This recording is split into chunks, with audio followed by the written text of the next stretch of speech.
I'm Eddie Prather, Vice Chair of the Commission of School Accreditation. This regular scheduled meeting of the Commission on School Accreditation is being held today, Thursday, February the 7th, 2019, at 10 a.m. in the 4th floor boardroom at Central High School Building, 359 Northwest Street, Jackson, Mississippi. In accordance with Mississippi Code, Annotated Code 25-41-5, an audio recording is being made of this meeting, and minutes of this meeting will be recorded if the meeting is being also live streamed. We do have a quorum. We have several call in. As I call your name as a commission member, please state your location for your presence for this meeting. Kelly Barksfield. Present, Vicksburg, Mississippi. John Brewer. Present, MDE 4th floor. Kenny Bush. Sarah Foster. Present, 4th floor boardroom, Jackson. Roy Gill. Present, MDE 4th floor boardroom. Brian Harvey. Present, 4th floor boardroom, MDE. Ann Jones. Michael Lindsay. Present, MDE 4th floor boardroom. Dr. Valencia Martin. Present, by teleconference, Greenwood, Mississippi. Michael Miller. John Misterly. Anthony Montgomery. Present via conference call, Hancock Witness Center, New Orleans, Louisiana. Eddie Prather, 4th floor boardroom, Jackson, Mississippi. Heather Westerfield. A quorum of the commission is established for the purpose of conducting this meeting. The meeting is called to order at 10:08 a.m. At this time, we have Sarah Foster to lead us in invocation. Dear Heavenly Father, thank you so much for another day that you've given us. Father, I pray that you will be with every student, staff member, and administrator in our districts across this state, Father. And I especially pray that you'll be with each commission member to give us wisdom and direction as we do business this morning to better our education in the state of Mississippi. Father, I just thank you again. In your precious name I pray. Amen. Thank you, Ms. Foster. Commission member, you've received a copy of the agenda. At this time, I will entertain a motion for approval of the agenda. Please identify yourself for the record. Circle, please identify yourself as well. Sarah Foster, so moved. Motion by Ms. Foster and second by Roy Gill to approve adopt the agenda. Any discussion? No discussion. The motion carries. All in favor? Aye.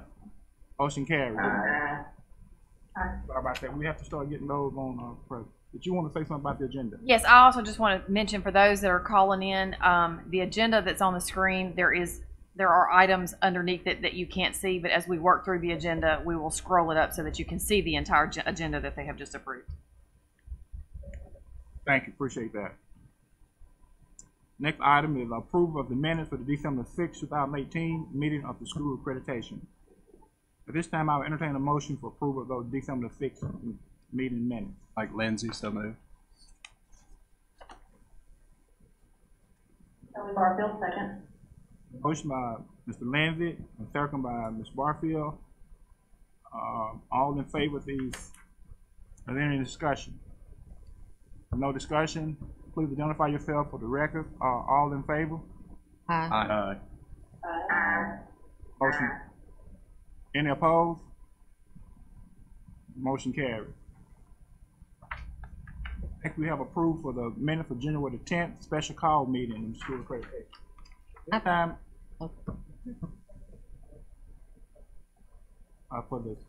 for these minutes here, when we get to the discussion items.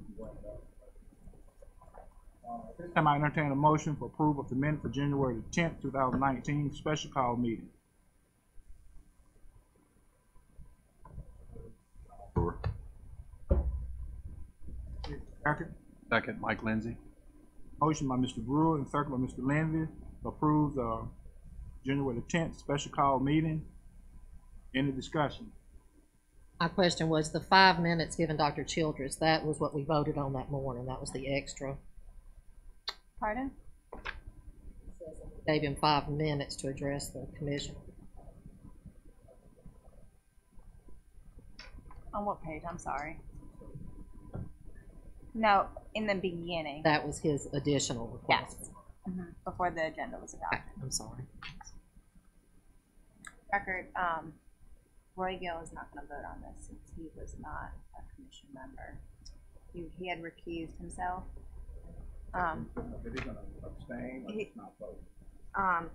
He will abstain. Well, abstain. He will neither. He's recusing himself from this particular action item. We still have quorum though, right? So with that correction or that noted made, and the motion being in second, approve the, all in favor? Aye. Aye. Opposed? Let the minute reflect that Mr. Gill did not vote on this, on that minute, so motion passed. At this time, we have a discussion of the update of the task force on the K-12 subcommittee. We have Mr. Lindsay, who is present, and Ms. Barfield are going to call in and make some report.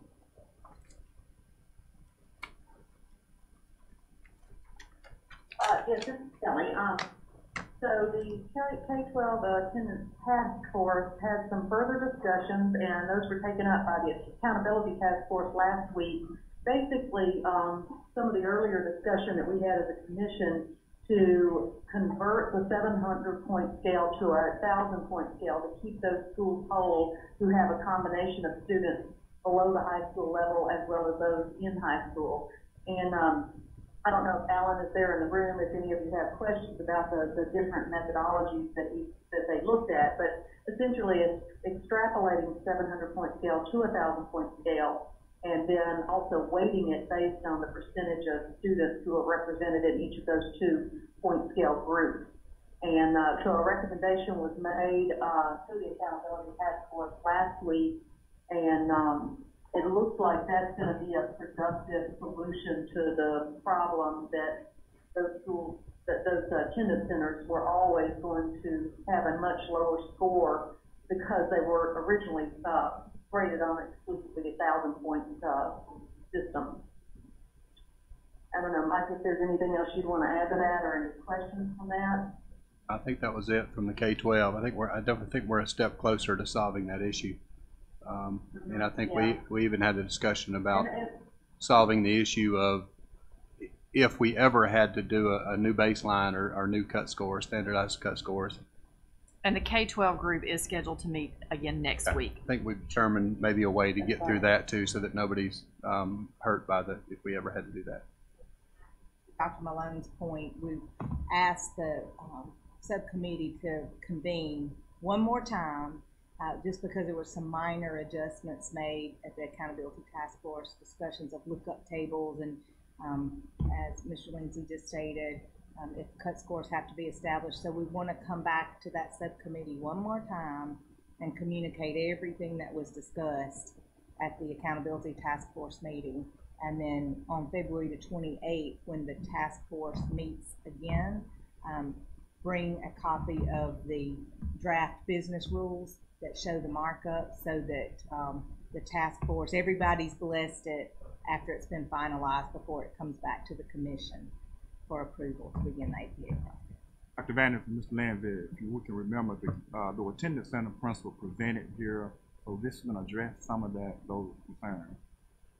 Yes, it looks like it would address just about all of their concerns, and that so that their accountability score would better reflect what their students were doing on the state assessment.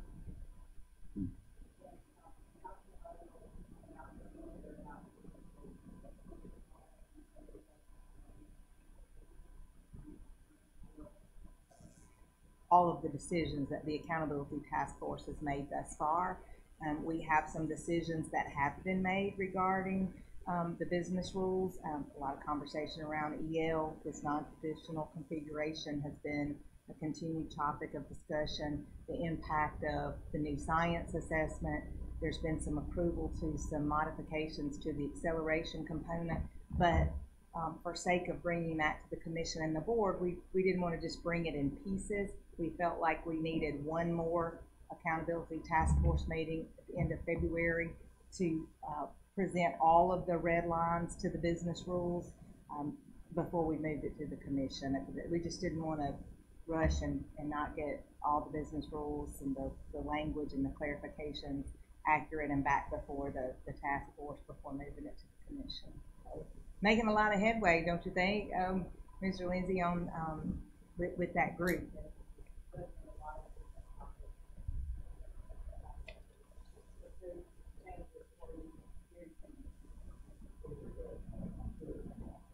And the kind of principles are on that task force, and Yes, of course, they're on the subcommittee, but even on the accountability task force, there's a representative from those attendance centers that are there to give some input, and so yes, they're a part of it.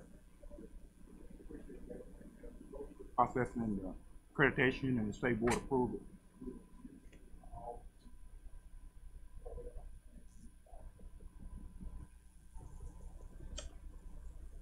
Accountability Task Force took on several different topics at our last meeting, and I think we made definitely made some progress.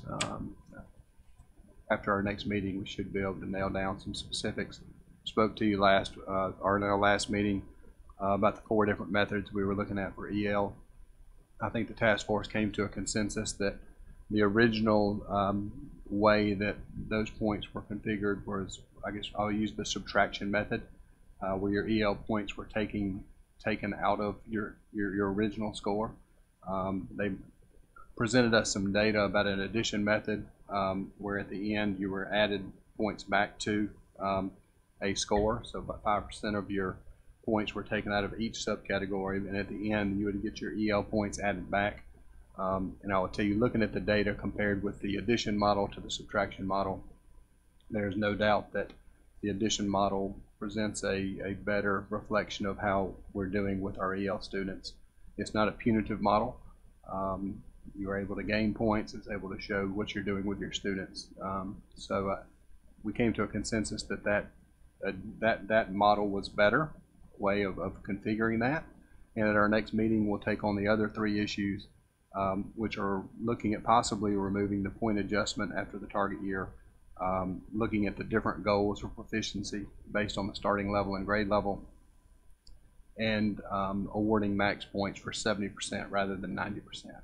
Those were not discussed at the last meeting, but those will be discussed at the next meeting. We did the K-12 attendance center, and Ms. Barfield shared with you about that. We talked about the science performance scores not counting this year in the accountability model. So we looked at ways that would work so that it is fair to schools. And I think one of the thoughts coming out of that for next year is that, or for this year, is that schools will possibly have the option of keeping their proficiency score from the year before, or the new score from the new test, whichever is higher. So if a student does really well on the new assessment, they'll have the option to keep that score rather than use the previous year's proficiency rate for this coming school year. And then there's a lot of discussion around what happens next year because of the banked score system. So there's still a lot of discussion that will be had at the next meeting about what we do with the bank scores and how that affects the next school year, which will be, I guess, 1920. And then we talked about some college and career acceleration measures. There was an issue in the college and career and acceleration measure that I think the policy stated that to be counted in acceleration, there had to be an assessment after the first year, and or an exam. And there are some programs in the CTE world and the IB world that the exam is not offered until after the second year. Some schools were had some points being deducted and being punished for that fact. So we're looking at some options to be able to award them participation points. Since there is not an option for an exam after the first year, there's only an option for an exam after the second year. And there were a few cases of that we're looking at. And there was also a topic that was brought up that we just had a discussion about, that was speaking to possibly the AP acceleration having more of a weight than the dual credit acceleration because of the rigor and time of the AP courses compared to what AC and a dual credit is. So they're talking about a different weight between those two in the acceleration model. And I will tell you, we are in the middle of just about every one of those topics. But I think we definitely made some progress. We're going to look at some data at the next meeting, and hopefully after the next meeting, be able to present and be able to bring the commission some suggestions, some recommendations. Jeffrey, you have any other comments you want to make? Kelly? Like the task force has really been working, and I've had some feedback with the AP weighted as opposed to doing a enrollment. Appreciate y'all looking at that, and thank you for the work that you're all doing. Okay. Action on that recommendation, I'm not a recommendation on that update, so we'll move on to the next item. We have approved to upgrade the accreditation status of the Covington County School District from probation to accredited. Mr. Malone, you have any comments? Just tabs, items number 6 and 7 and behind your tabs are just the information. We have 2 school districts that have submitted evidence to clear the standards that they were currently on probation for, and so we are recommending the upgrade of both Covington County and the Laurel School District from probation. Take these as separate items. At this time, I entertain a motion for approval of the upgrade the accreditation status of Covington County School District from probation to accredited.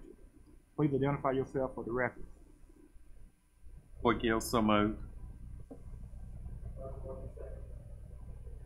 Motion by Mr. Gill and second by Mr. Harvey to upgrade the accreditation status for Covington County School District from probation to accredited. All in favor? Aye. Aye. Opposed? Motion carried. Next, we have approved to upgrade the accreditation status of the Laurel School District from probation to accredited. Brian Harvey, so moved. Mike Lindsay, second. A motion by Mr. Harvey and second by Mr. Lindsay to approve the upgrade of the accreditation status of the Laurel School District from probation to accredited. Please identify, all in favor? Aye. Aye. Opposed? Motion carries. Next item on the agenda is our recommendation to establish State Board Policy Part 3, Chapter 28, Rule 28-7, District of Innovation and District of School Innovation. Ms. Malone, you want to make some comments, or you have someone here to present? Yes, Dr. Bullard will present this item to you.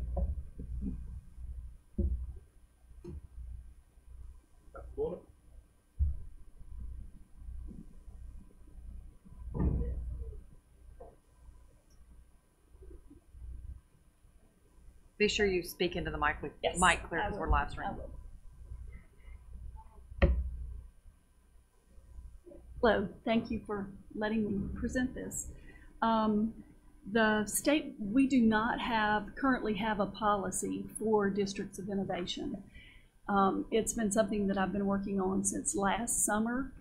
The reason that we need a policy now is we have early college high schools in the state and middle college programs. And I don't know if any of you kind of kept up with the past year, but it was like early college high schools were starting at a different date than districts of innovation. And because our law clearly stated districts of innovation and schools of innovation, we decided those needed to be on the same timeline, because what was happening is we would go through the District of Innovation application process in November, and then it would be state board approved in January, February, March, just depending on when that got through.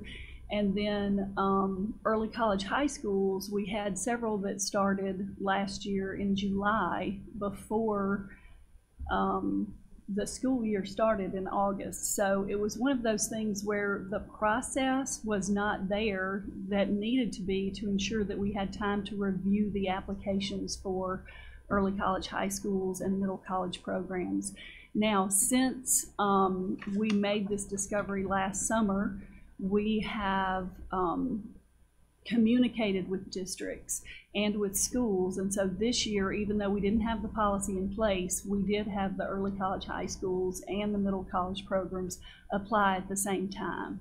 All of them applied in December. This is not only puts them on a timeline, it also defines what an early college, high school is and what a middle college program is. Those of you who have applied for District of Innovation will notice that this is what the board approved basically in 2016 without the definitions of early college, high school, and middle college programs. It's actually online as part of the application itself. So this is just something that when we were reviewing, we knew that we needed to put that into policy because there wasn't one. That was an oversight from the passing of the law in 2015 and the first Districts of Innovation in 2016. Commission member have any questions?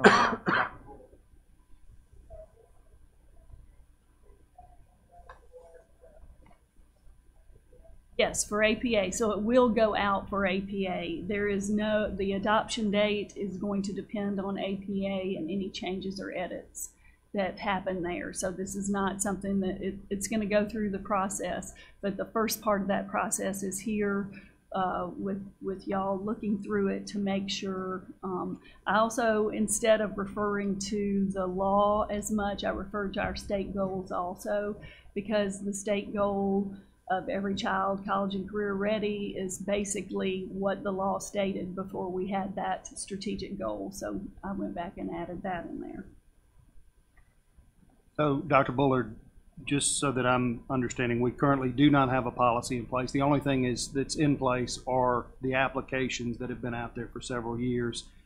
And this would allow, this covers purpose, definitions of the various things, waivers, exemptions, application plans, amendments, and revocation of plans. So this would give MDE the authority to take or revoke any plans that are currently in existence that don't meet federal, state, as it says. Sure. And in the processes that we already had, in the application process and the review and guidelines, these are the exact sections that were already there. So any district that applied for District of Innovation already had this information without the explanation of the early college, high schools, and middle college programs. So it's the same exact sections that y'all had on your application. It goes through some more discussion, but yes, it sets out the same sections: the purpose, definitions, waivers and exemptions, the application plan, and it has the plan details, amendment to the plan, revocation of the plan, and then just the plan components at the end. It just lists those. And in the applications the years prior to this, this was a preface to the actual application itself. So every district that applied had this on the front. I guess my point is, even though that was part of the application process, I'd have a MDE policy. didn't have a policy that said you can go back and do whatever. Only had the law itself, and then in February of 2016, the State Board of Education approved the procedures and rules and guidelines that were these, but there was no policy that was ever adopted. It's just making sure that our policy reflects our general operating procedure and process for Districts of Innovation and Schools of Innovation. It also expressly gives MDE the authority to. Also, are you talking about the revocation part? It goes through there's a procedure. There's a procedure for that.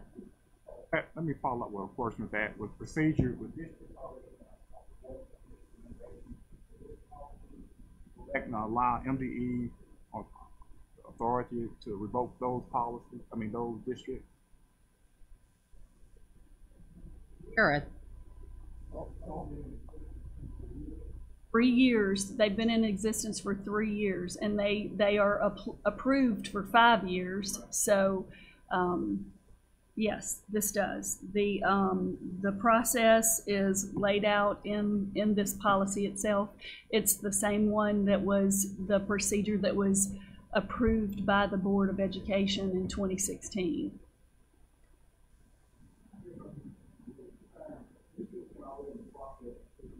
Right. Policy now and give them the authority to go back to revoke those. I don't see how that can be fair to those districts. Were those revocations a part of their application? Those revocations were a part of their application. And to be transparent, I worked for Corinth School District when we wrote our District of Innovation application. I worked for that district and was part of that District of Innovation. So I'm involved from the beginning to right now on both sides. And I know that this was part of the application process. When we applied, we saw all of these different parts. I understand your concern about adding something new.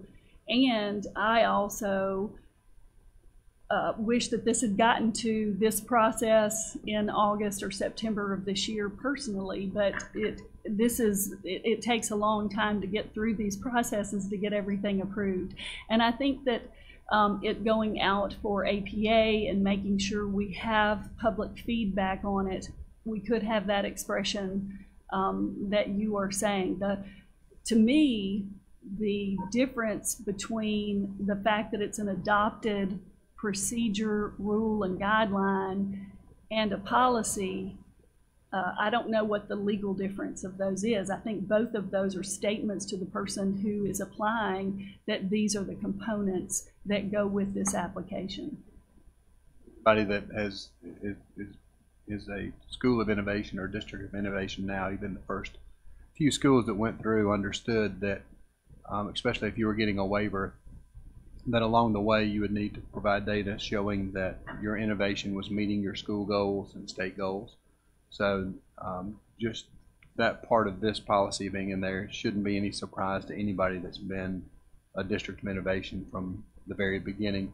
That was, I think that statement was always in there. Maybe not the process of it, but I know the statement. The process was in there too. We did. That was in the application that we filled out put more initially. process in to make sure that we were allowing people more time, allowing people more written notification, because we just wanted to have it, all of this, even the early college high school, specified to a point that there was a lot of confusion about what the procedure was and how we were going to handle things. I got an amendment application yesterday from one of the original districts of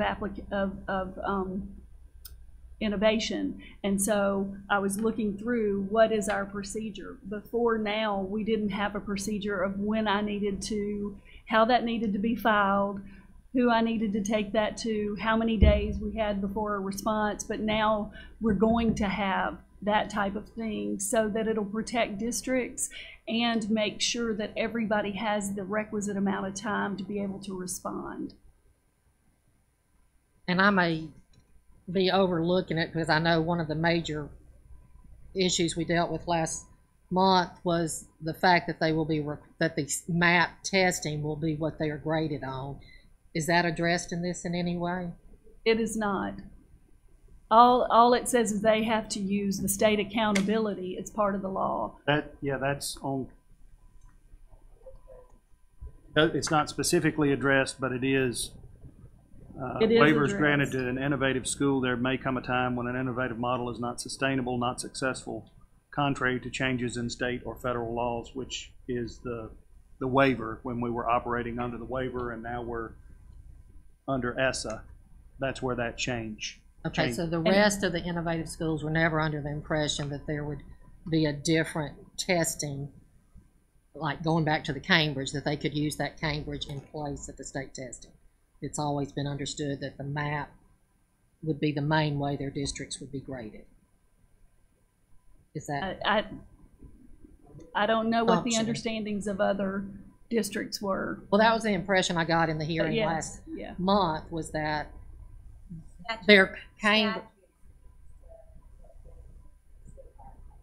And I think too, if you'll refer to section 3 under waivers and exemptions, at the top of the 3rd page, it said districts or schools are not allowed to request a waiver from state assessment requirements required by state or federal regulation.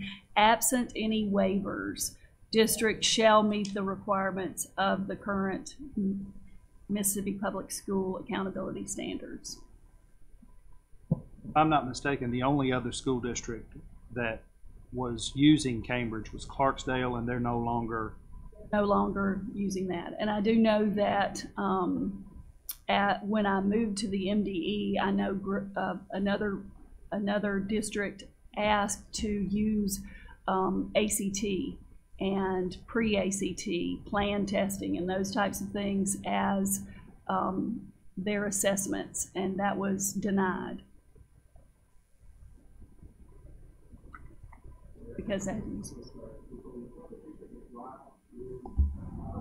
5-year window. yes, sir. And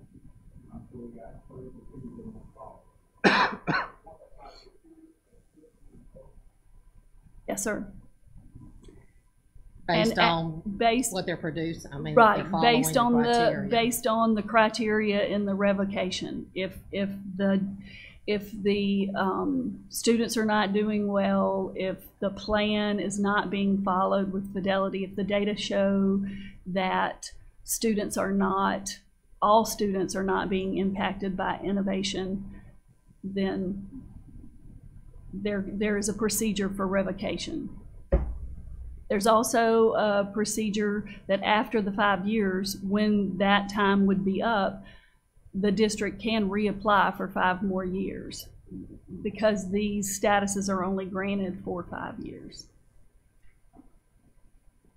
Only one other question. Can you give me a little background on the reason the early college high school, the definition of that is as strict as it is?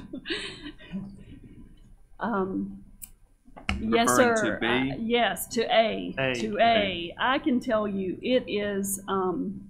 This was one of the reasons why we had to write this policy.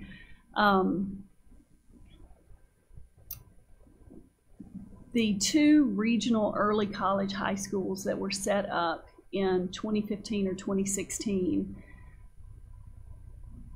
because there was no procedure and no policy to early college high schools themselves, there was a misunderstanding of who paid for what monies were going to go to which fiscal agent for different things. Transportation, nutrition, and where the school, which school got the accountability scores for the students in that school.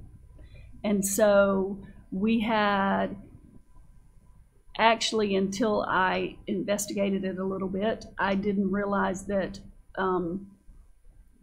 students who go to regional early college high schools are actually transferred to the district that has the school. So you have instances where schools are in their transportation MOAs agreeing to pay for students that are no longer theirs. Their attorneys were concerned about liability. The administration was concerned about, we are getting no money for these students and we're paying for them to be bused to another district. And so we had meetings for 4 months about how to solve those problems. And the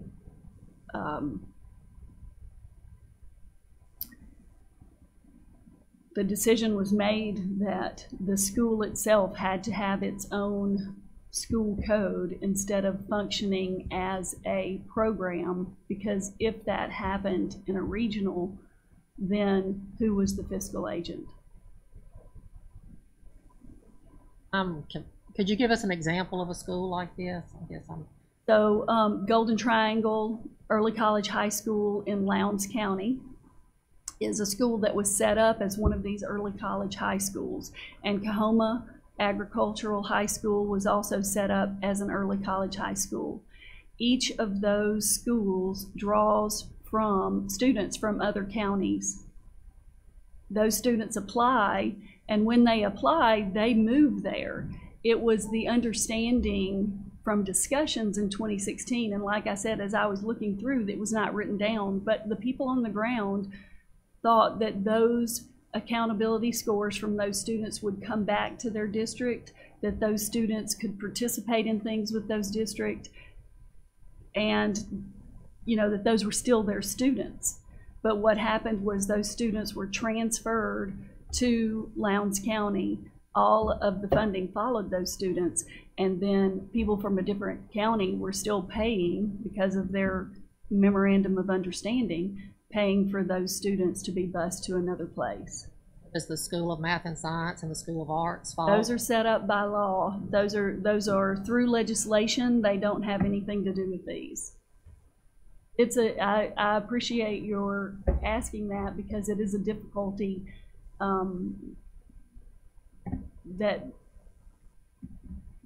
it's a difficult thing for early college high schools. Well, and my concern is that in legislation and in a policy that's supposed to create innovation, we have somewhat stifled innovation because of,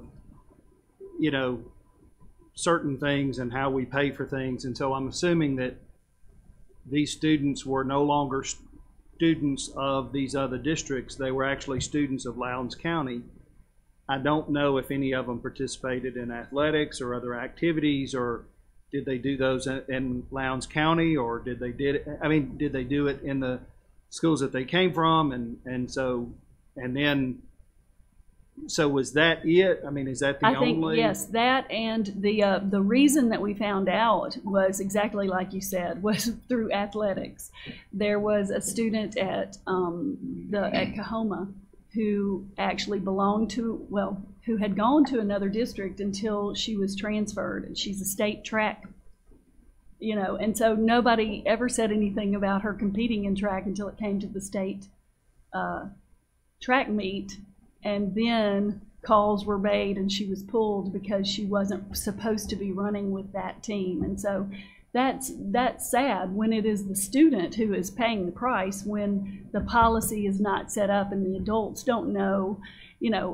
This is something that's near and dear to me. I think innovative, enabling legislation should enable things. I can tell you through my research, everybody says, why don't we just do it like North Carolina? Why don't we do it like Texas or like Kentucky? We have the only innovative enabling legislation that has no money attached, because it takes working out those financial issues to be able to do innovation. So under this definition, if a school district wanted to do an early college high school by itself, then there's going to be a separate school code for that school, which makes a difference in accountability. And the money of the students. Let me roll that back so make sure I understood that. Okay, so if an individual school district wants to do it, okay, so that falls under B, right? Oh, that's still a middle college program. All of this is under A. Okay. There are two things. Early college high schools are a wonderful, innovative school. And if you ever get a chance to go see one, go see one. But there are two different types. There's a regional and there is a single district. I agree that I don't think Mississippi will ever see any more regional early college high schools. And I don't know that we'll ever see any single district ones either. I think they're all going to move to B, because it's too hard to work out the money and who gets what. Okay, so B is totally separate. Yes, Okay. yes. B is totally separate. An early college high school is a cohort that starts from 9 to 12, and those students, since they are there full-time, it is not a placement that is like alternative school or a middle college program where you just go there for part of the day. It's a placement from 9 to 12, the whole time. That is why there is the call for a school code so that that school will be held accountable for what those scores are. So if a student goes to the early college, new school code, and they have no extracurricular activities, they cannot participate. Right.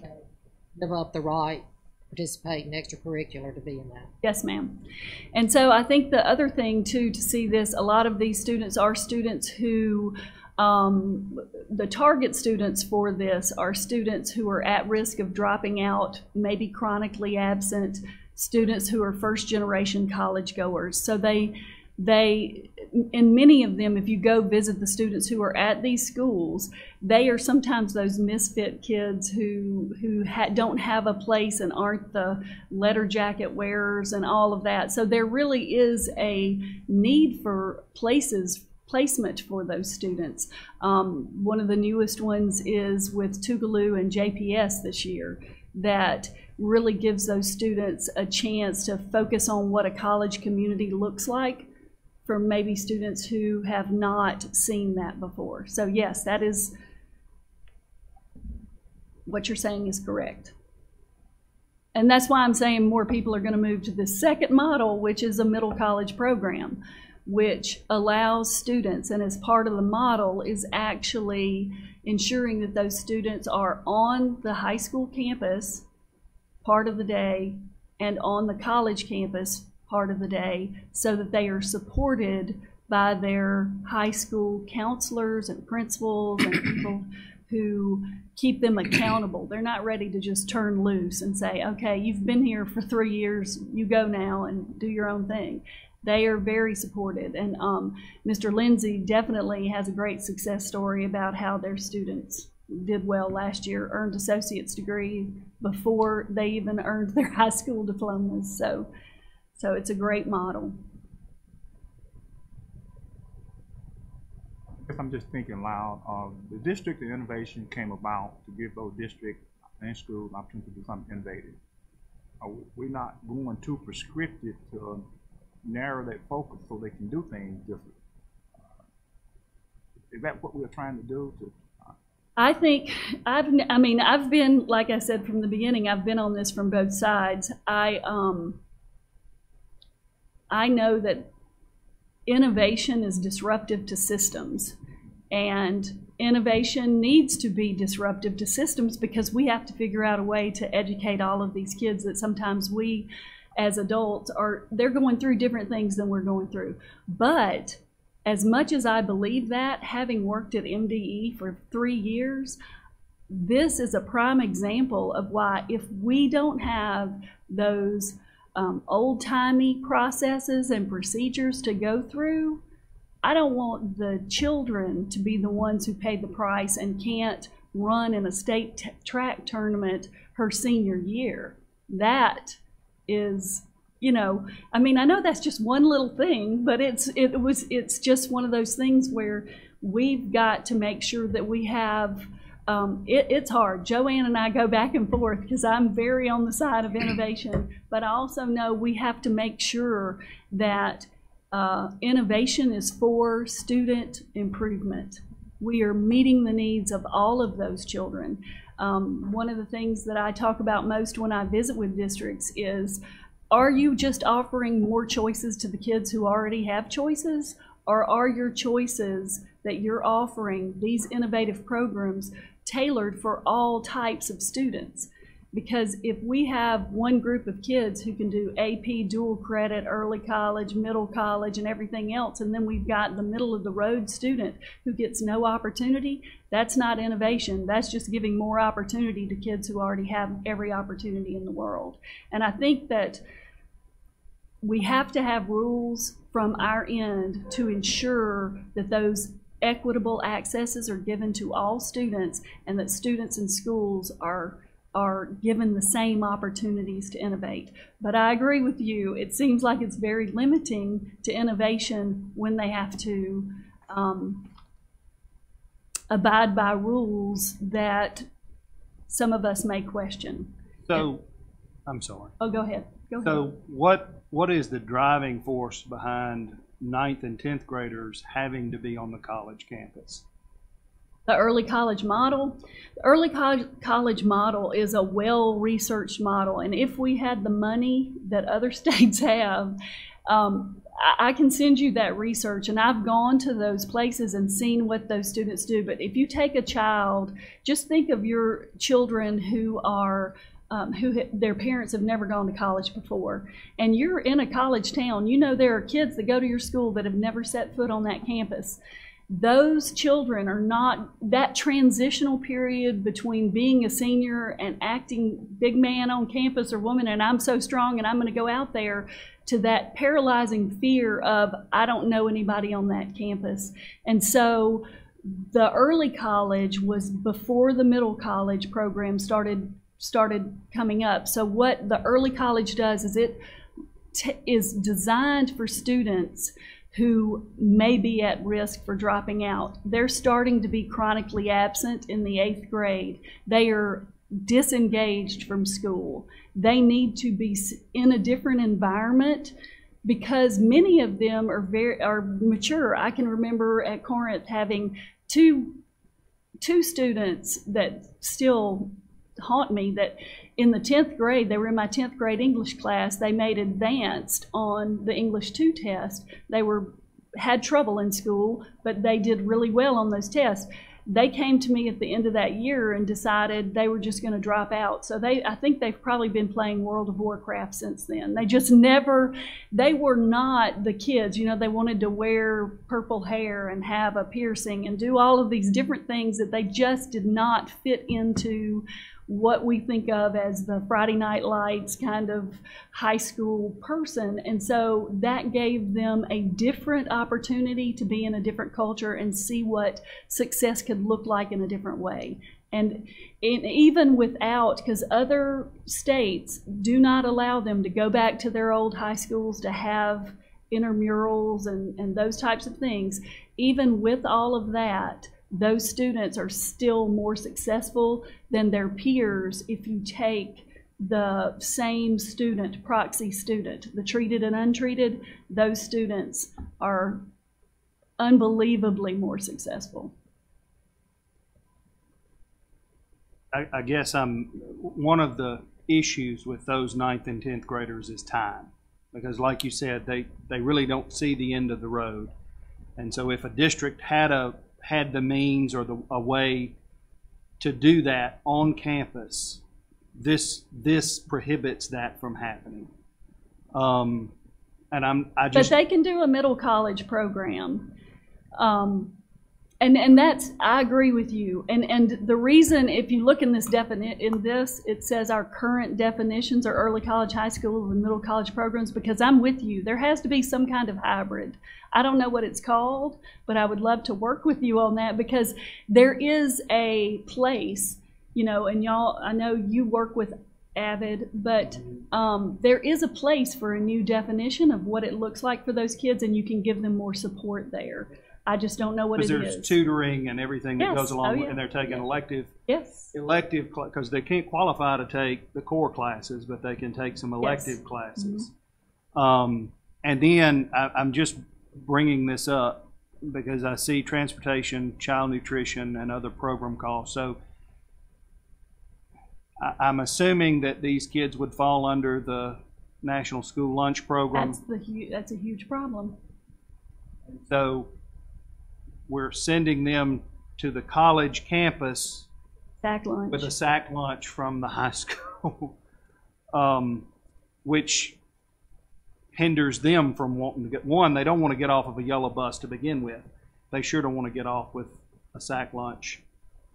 Most of them, if they do bring that, and they don't give the sack to the kids, they actually have a place where they set them up.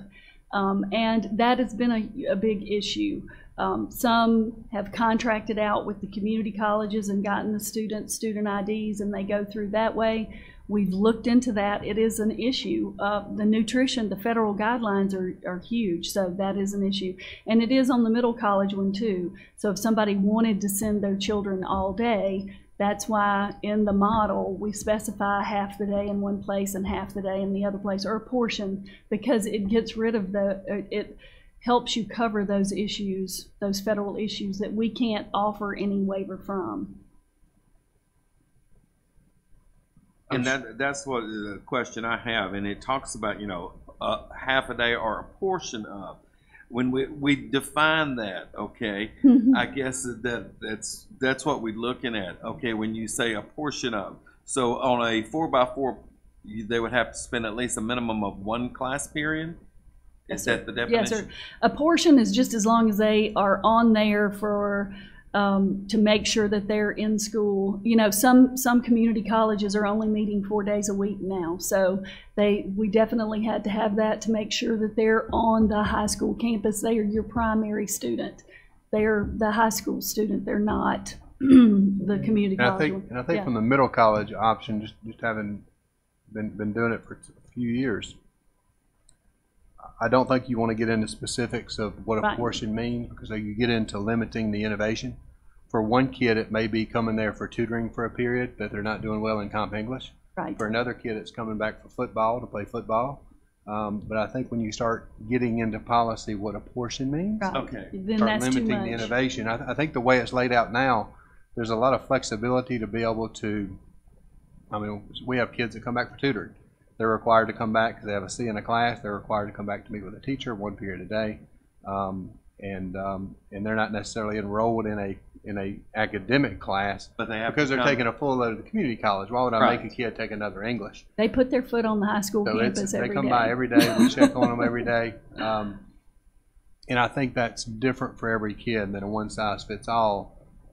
Where one kid may just stop by for a check-in because they're in the honors classes at the college and they have a 4.0. I mean, it's so I like the general language of that's listed in there to keep the innovation going.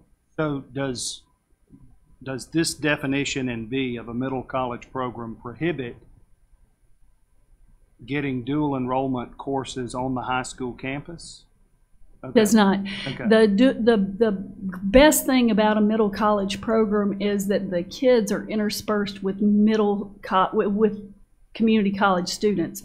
The difference is mainly you've got a high school class of all high school students within a contained area, where when they go to the community college, they could be in Comp 1 with people from all over the state having different experiences, and they kind of slide into that community college experience. That's really the only difference. You know, the teachers are qualified both ways, and there's nothing like that. It is only looking at the culture and community that the student is exposed to. Probably use the middle college language to pull off a kind of early college high school in your individual district without running into funding issues and athletic issues and some of the federal issues that you run into with innovations. We'd love to, I know there's a lot of people in the state that would love to have a blank check on some of our federal regulations and state regulations and could really be innovative in what we do, but I think we've realized that's not a possibility. But I think this language allows us to get around some of it to be able to do what you want to do. Right, and to give us a process of being able to look to make sure we are meeting those definitions. And I know that early college definition is very strict, and I wish it were not too, but I know that we've got, those are huge federal rules that we have to make sure we're fair to students and districts about. And up front, just having it spelled out that that's what it takes. It is difficult, but 3 years down the road with some people who are participating in it and just now seeing that that's some of the ramifications of what the choices that have been made is difficult too. So that definition is there.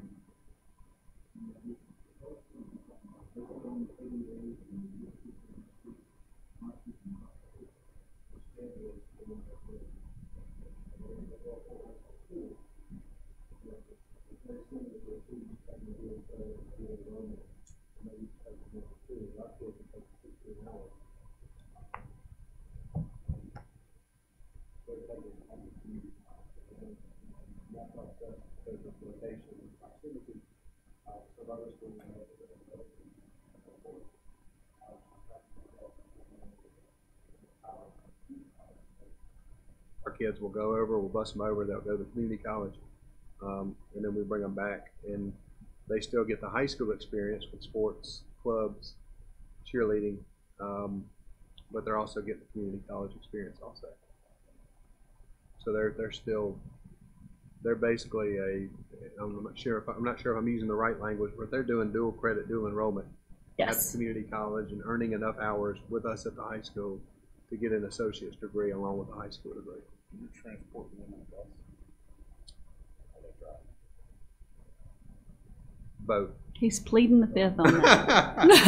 I'm trying to keep my innovation, but yes, they're making their way to the college, and there are yes, but we do provide transportation because, as Dr. Bullard said, this isn't a program for only kids with licenses. This isn't a program for only kids that can afford a car. So we provide transportation to get those students to the college in the morning and back in the afternoon if needed. And the same thing with lunches. With the middle college program, we're able to sit down with our counselors and schedule their community college schedule so that if it's a student that can afford a lunch or that may be on free and reduced lunch, we get them back to the high school to make sure that they can get a meal. So it's very individualized depending on the kid, but we didn't want this program to be in a situation where kids can't do it because of any kind of socioeconomics or any other factors. It's just like coming to the high school. It's very individualized because it goes per student, and they all look different. And I just respect that much work that goes into innovation. It's neat. And if you talk to the community college partner is very good about trying to find out different ways to find transportation. So we do have some community colleges and one four-year college that I know of that have gone through a granting series and been able to get some funding for transportation. Who funds the classes at the junior college? District. The district. Now, if you're at a regular school and you do accredit the student base. It depends on what district it is, but yes. But usually in plans of districts of innovation, they're covering it. Part of their plan is to ensure equity, not just of students who can afford it, but for all of their students. That's what's so big about what they're doing. Honestly, in some cases, it's cheaper for the community college to pay for them than it is the school district. So it takes them out because they have the ability to do adjunct professors who are qualified to teach dual credit, but they don't have a teaching certificate. Well, they'd have to in order to be dual credit. So just one other question, because my wheels are turning as we're speaking.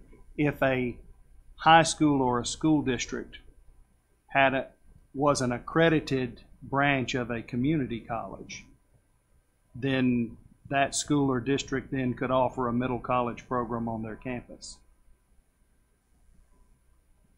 You went on me. I'm assuming yes, since they're already a branch. I think it would be the same thing. The kid would still be at the high school a portion of the day. Yeah.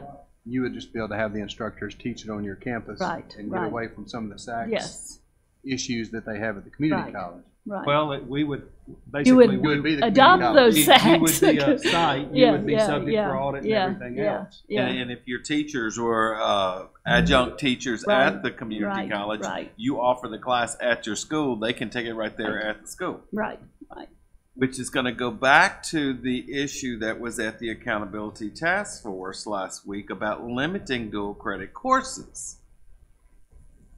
Well, the way I understood the bill, it was limiting the number of courses that are counted in the accountability model, not the number of hours that a child can take over 4 years.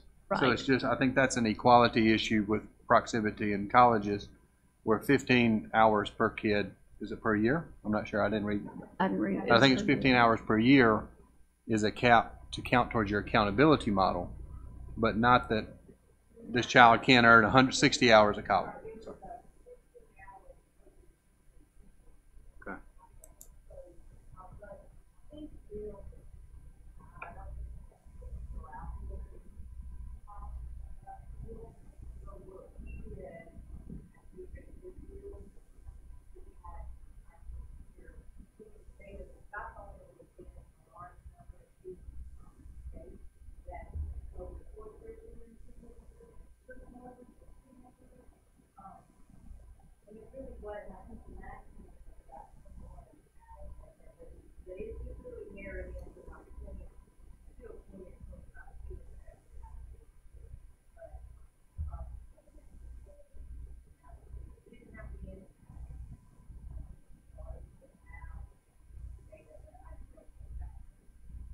Well, I think more now that more of the early college high schools, because this will be the first year that they graduate. So last year's data only had them up to juniors, and all the other early college high schools were younger and had not had the opportunity to take as many. Is the only one that I know that had a graduating class last year. That's a middle college, but this year there'll be several.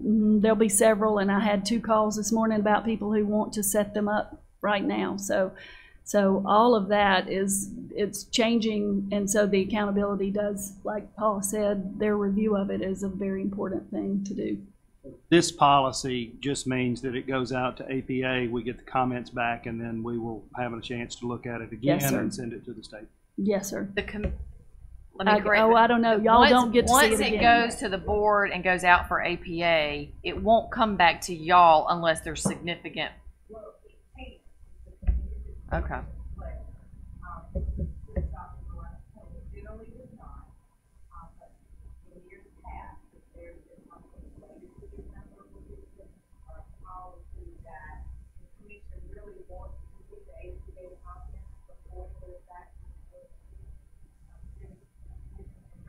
In their motion generally, that we begin the APA process, but prior to going back to the board for final approval, we would like the opportunity to do that. So if that's the case, it would be personal, so we just put that in your motion, because that's it's not typically the way it's done, so we're happy to do that.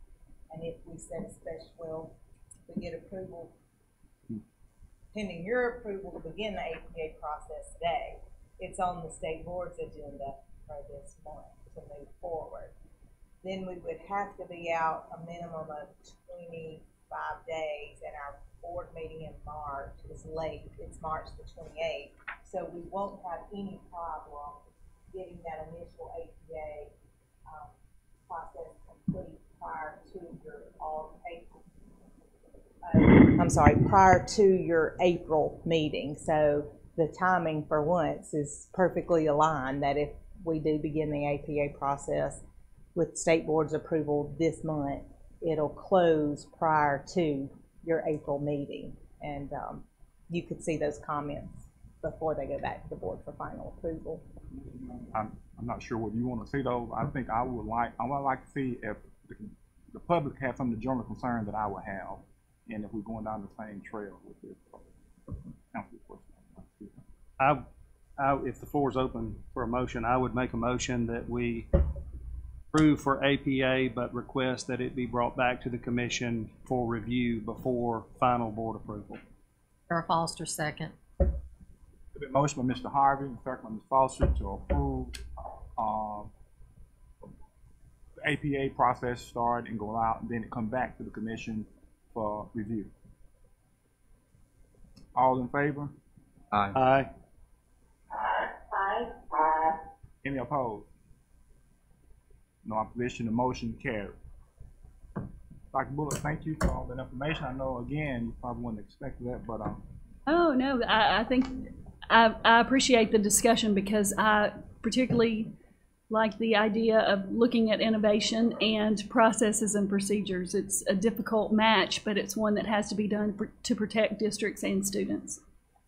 Dr. Vanderford, for timeline purposes, if this is approved for the board, by the board at the February monthly meeting, back, we have the comments, will the comment period end by the time we have our regularly scheduled April meeting? All we need is 25 days. A minimum of 25 days for the initial APA. And so we'll just have those ready to go, and it'll be important that we start the APA process the day after board's approval, but then it could come back to it. that would be on a regular schedule, a commission meeting. That's correct. I mean, if there's a need for a special call in March, and I feel like there will be, because we want to get ahead of the Accountability Task Force approval and go ahead and get those out in APA so that districts have time to comment on what those proposed changes are. We really need a March special call meeting, but these comments would not be back by that March meeting.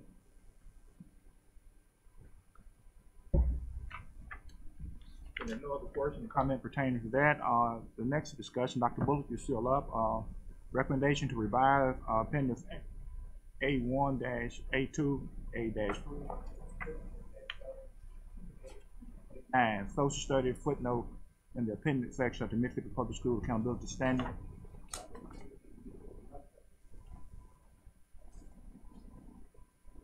Sir, thank you. Because the standards for history, the social studies have changed this year, and because of the change in diploma and endorsement options, if you look at our new diploma and endorsement options, you'll see that there are more courses that are required in history than in other classes now. In other content areas. So we go up to English, and then we have two higher level Englishes. We would go up to math, algebra 1 or 2, and then go up for higher math. But it specifies which courses have to be taken in history. And because of that, along with the accountability model that changes, that drives instruction and choices for students, we've had lots of more requests for, does AP or dual credit stand in for X?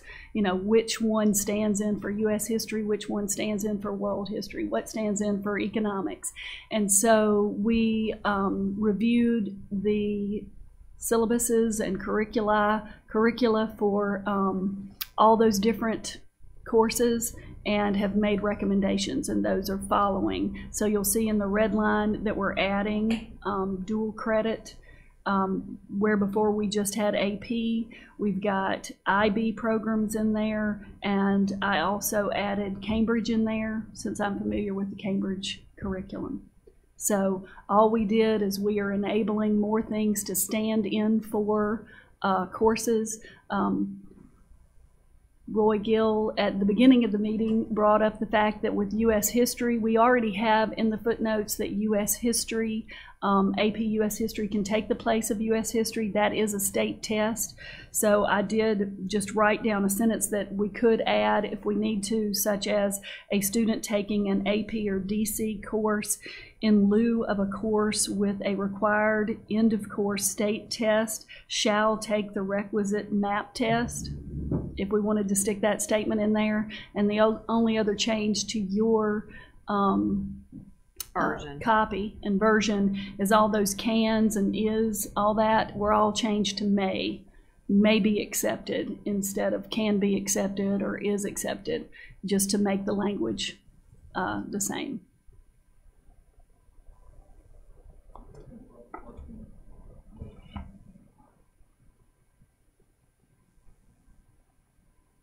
Also, will clarify, we spoke yesterday, I believe it was, about the fact that this would be effective immediately upon passage, as those individual appendices state at the beginning of the appendices. So that question was brought up yesterday internally, so we do want to clarify that. Oh, these changes are for this school year? Or if they're approved, then yes, they would be effective for this school year.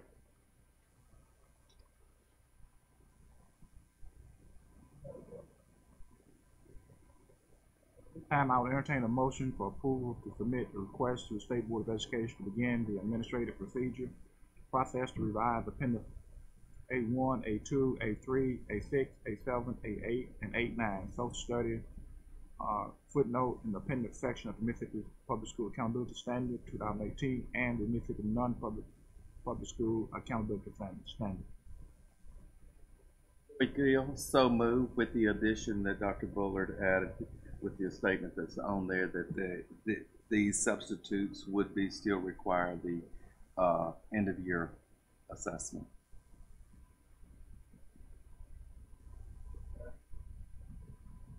Second, Sarah Foster. Second, Mr. Foster, to remit to the State Board to begin the APA process to revise appendix A1, 2, A3, A6, A7, A8, and A9 in the social study footnote of the appendix section of the Mississippi Public School Accountability Model and the Mississippi Non-Public School Accountability Model, and with Dr. Malone stating that it would be immediate. Is that fine with your motion? All in favor? Aye. Aye. Aye. Opposed? Motion carries.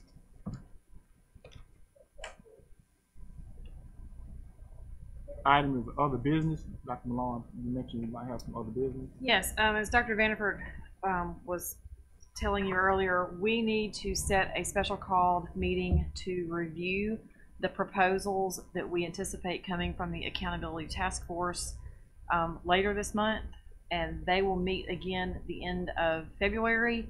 So in order for us to get those proposals to the board at the March meeting, we need to reconvene the first part of March after the Accountability Task Force meets, so that we can review those proposals and potentially get those to the March board for approval. We realize that spring break falls in there, so we realize that it's going to be some juggling of schedules possibly, but if everyone could look at their schedules for as early in March as possible for us to be able to have a special called meeting.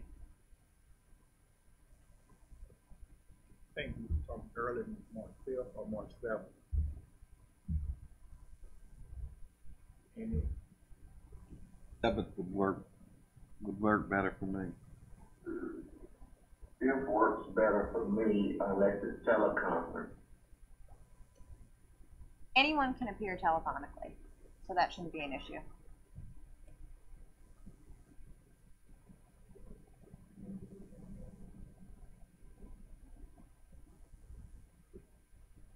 A recommendation from commission members if March 7th works for everybody so that we can have it in the minute.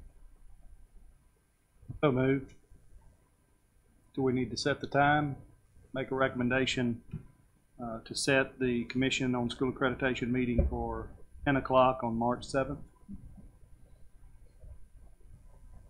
Motion from Mr. Harvey and second from Mr. Brewer that we set the special call meeting of the Commission on School Accreditation on March 7th at 10 o'clock. All in favor? Aye. Is it March 7th, Thursday at 10? That's correct. Yes, ma'am. So, any opposed? Then the motion carries. We'll have a special call meeting of the commission on March 7th at 10 o'clock. What is the date of our April meeting? March 12th? March 7th. 12 or March 7th? March 7th. Okay, 7th. Okay. That's correct. The April meeting is April the 4th. Sorry about that. April 1st.